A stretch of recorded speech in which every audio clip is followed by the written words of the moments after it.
So, grieving is a process, and I've been sharing my story towards healing, from being divided to wholeness and then having to grieve over all of the losses. That's why I wrote my story, to figure out what was taken from me, what was stolen, what did I need to grieve.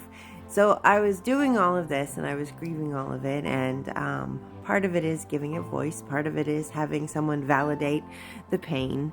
And then I realized that I had some spiritual abuse that I needed to have prayed for, and just some of the things that went on there. And so I wrote another story about that to help me come to terms with what actually I was dealing with.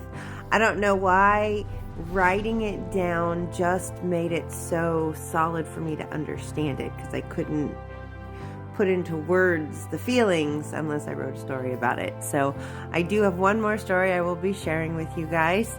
I believe it was one of the last stories that I wrote in my healing process, and so I will share that in a bit. But if you are going through grieving, give yourself time. Give yourself time and find someone that can validate your pain. Find someone who can come alongside of you and go, yeah, that was not okay, but we'll get through this. And that is what helped me. I pressed through. I got to the other side. Matter of fact, here's some advice that my friend Leah gave me. My counselor, Leah, she's like, you can stay in grief forever if you want. You can, because it's so painful, or you can work through it. Do like a closing ceremony, whatever that means to you, and then move on with your life, because it is okay to move on with your life.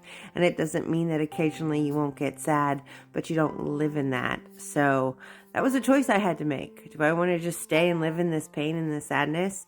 I had to choose not to. But that's a story for later. Thank you so much for following my journey, and there's just a little bit more to tell.